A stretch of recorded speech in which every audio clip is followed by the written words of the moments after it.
Hi friends, welcome back after a long time. So first of all, we will discussing about asepsis and classification of sterilization methods.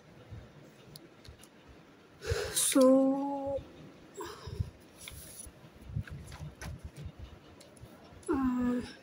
सबसे पहले discuss करेंगे असेप्सिस पे। असेप्सिस क्या है?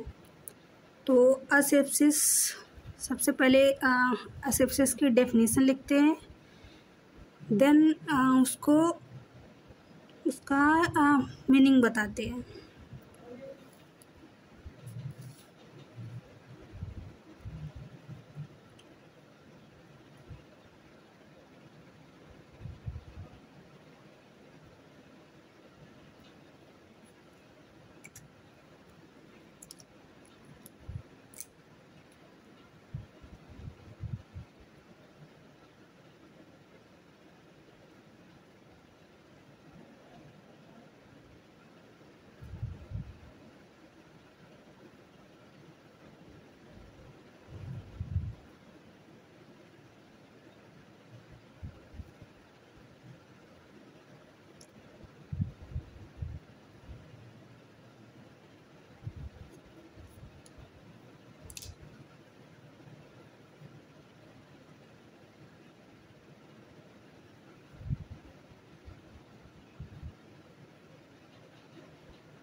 क्या कह रहा है? It is a process where the chemical agent are a applied on the body surface.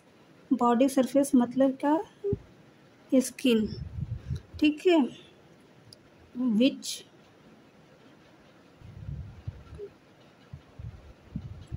किल और इनहिबिट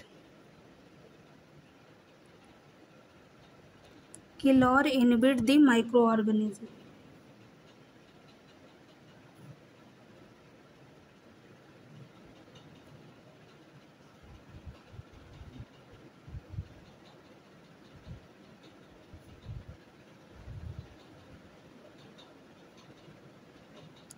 तो अब इसका मतलब समझते हैं, एसेप्सिस है क्या? It is a process where the chemical agent are a applied on the body surface. ये वो प्रोसेस है जहाँ केमिकल एजेंट एक है, उसको बॉडी सरफेस यानी कि स्किन के ऊपर अप्लाई करते हैं, जो क्या करता है? किल और इनहिबिट द माइक्रो ऑर्गेनिज्म, जो इनहिबिट कर देता है या फिर पूरी तरीके से मार देता है माइक्रो ऑर्गेनिज्म को प्रेजेंट ऑन द स्किन, जो स्किन पे प्रेजेंट होते हैं। और देख लेते हैं कि और क्या वर्क करता है एंटीसेप्टिक। तो जो असेप्सिस में एजेंट यूज किया जाता है उसको एंटीसेप्टिक बोलते हैं। तो उसको एंटीसेप्टिक बोलते हैं। तो देखते हैं उसका वो कैसे वर्क करता है, क्या वर्क करता है।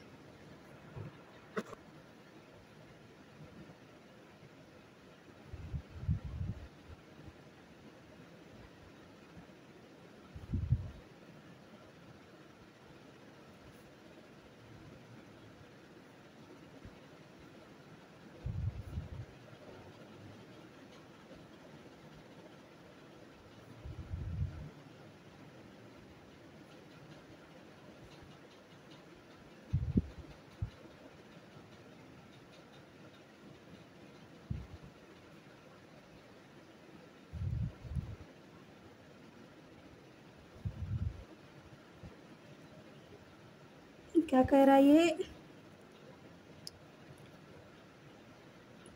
ये कह रहा है antiseptic prevent the entry of pathogen.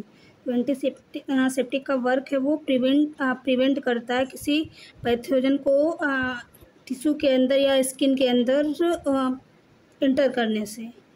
क्या कह रहे हैं? Antiseptic prevent the entry of pathogen into sterile tissue and दस प्रिवेंट इन्फेक्शन। जब टिश्यू के अंदर नहीं पहुंच पा रहा है माइक्रो ऑर्गेनिज्म या पैथोजन, तो इन्फेक्शन कैसे कॉज करेगा? तो एंटीसेप्टिक का काम ये है कि वो टिश्यू के अंदर इंटर करने से रोकता है पैथोजन को, जिसकी वजह से क्या होता है, जब रोक देता है तो इन्फेक्शन कॉज नहीं होता है। अब सेकेंड टॉपिक हम डिस्कस करेंगे, वो है क्लासिफिकेशन ऑफ स्टेरिलाइजेशन मेथड्स। किन किन मेथड से स्टेरिलाइजेशन किया जा सकता है। तो पहले हम क्लासिफिकेशन देखेंगे क्या है, फिर उसके बारे में डिस्कस करेंगे।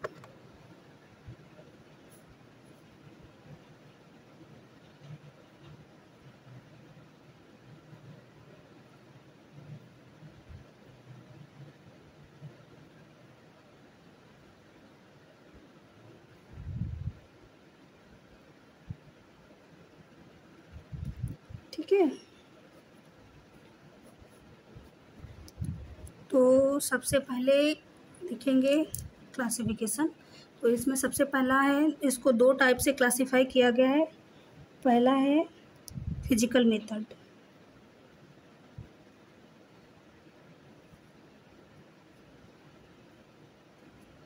और दूसरा हमारा क्या है, केमिकल मेथड।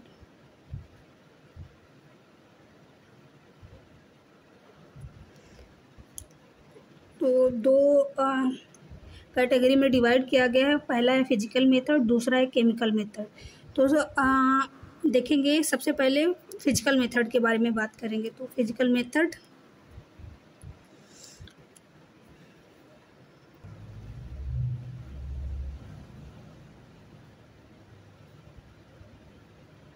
राइटिंग थोड़ी ज़्यादा गंदी है, इग्नोर करिएगा उसको। तो फिजिकल मेथड को हम क्या करते हैं, 4 पार्ट में डिवाइड कर लेते हैं।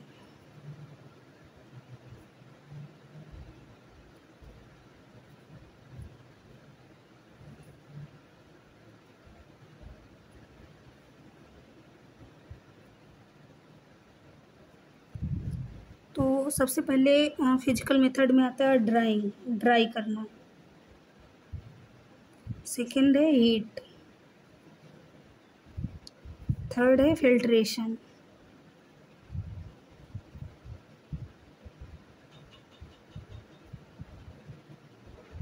फोर्थ है रेडिएशन।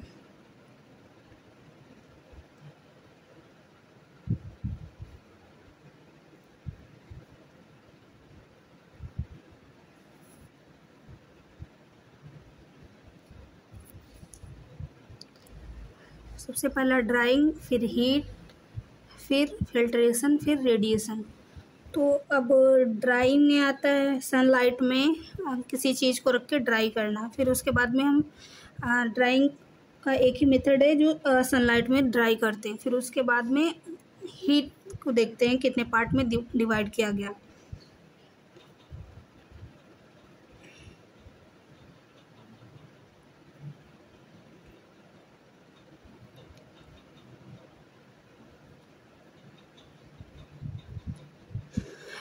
इसके बाद में हीट को क्या है कि हीट को 2 पार्ट में डिवाइड कर दिया गया है। पहला है ड्राई हीट, दूसरा है मॉइस्ट हीट।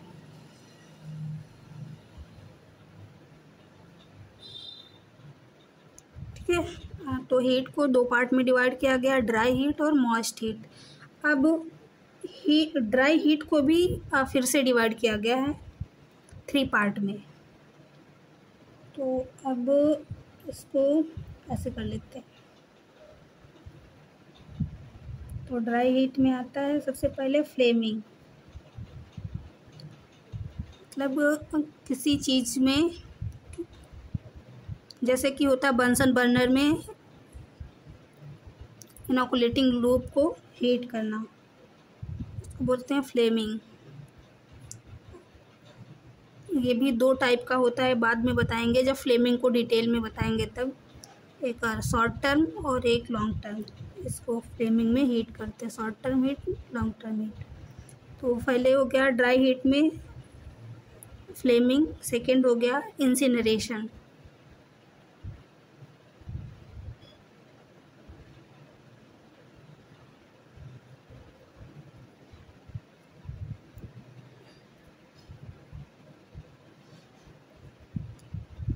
फिर उसके बाद में थर्ड है हमारा हॉट एयर ओवन।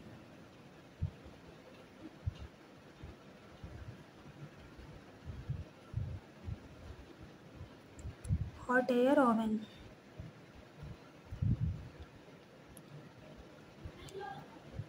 फिर इसके बाद में आ रहा है हमारा मॉइस्ट हीट। मॉइस्ट हीट में देखते हैं क्या क्या आता है। तो मॉइस्ट हीट में टेम्परेचर के अकॉर्डिंग 3 पार्ट में डिवाइड किया गया है। सबसे पहला है मॉइस्ट हीट में टेम्परेचर,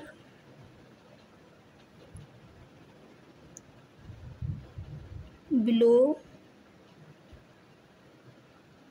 100 डिग्री सेल्सियस। दूसरा है टेम्परेचर 800 डिग्री सेल्सियस। थर्ड है टेम्परेचर अबव 100 डिग्री सेल्सियस। अब देखते हैं कि below 100 degree Celsius, 800 degree Celsius, above 100 degree Celsius में कौन कौन से मेथड आते हैं। तो मॉइस्ट हीट में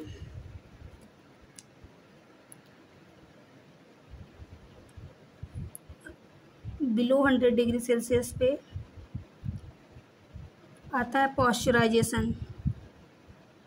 तो इसको इधर लिख ले रहे हैं, इसका एग्जाम्पल ऐसे लिख लेते हैं इधर।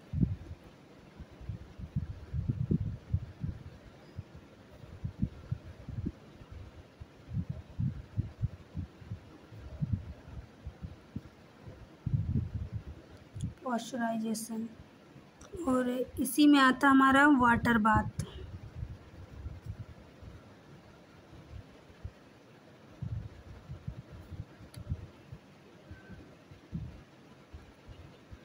फिर 800 डिग्री सेल्सियस पे आता है हमारा बॉइलिंग और स्टीमिंग।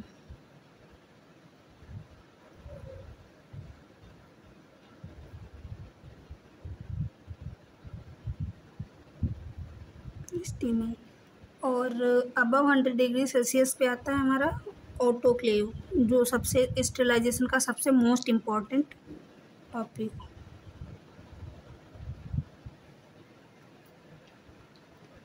ठीक है, फिर उसके बाद में हमारा बचा है ये फिल्ट्रेशन और रेडिएशन।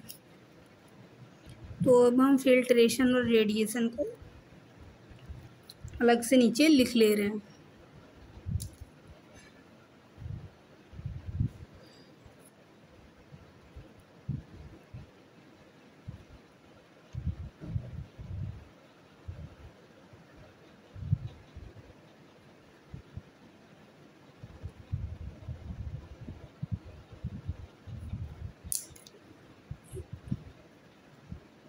इसमें फिल्ट्रेशन को 2 पार्ट में डिवाइड किया गया है।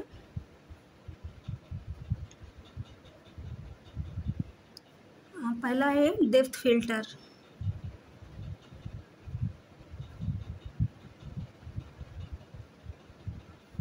दूसरा है मेम्ब्रेन फिल्टर।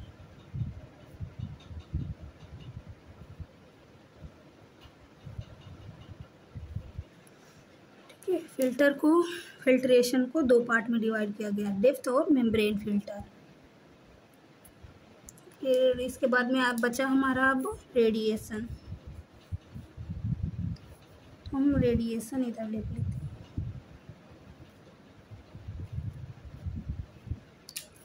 रेडिएशन, तो रेडिएशन को भी 2 पार्ट में डिवाइड किया गया है। रेडिएशन को भी 2 पार्ट में डिवाइड किया गया है। तो पहला है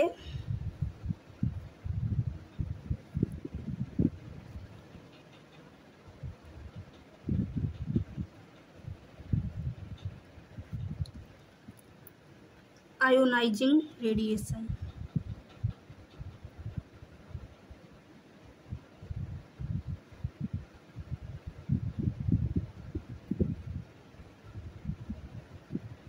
दूसरा है नॉन आयोनाइजिंग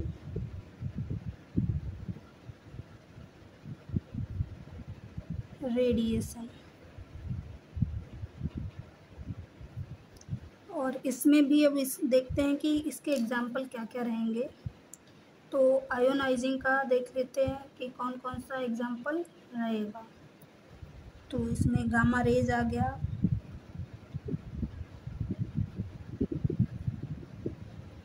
एक्स रेज आ गया,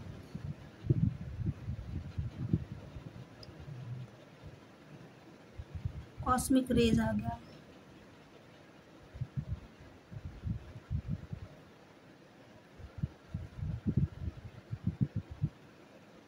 अब इसके बाद में देखते हैं नॉन आयोनाइजिंग में क्या आ गया। जो यूवी रेज हैं वो आ गई नॉन आयोनाइजिंग में, और इंफ्रारेड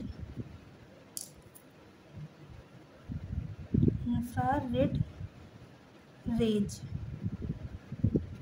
ये आ गया हमारा नॉन आयोनाइजिंग में। तो अब इसको हम एक बार रिपीट कर दे रहे हैं, एक साथ बता दे रहे हैं ताकि याद रहे फ्यूचर में।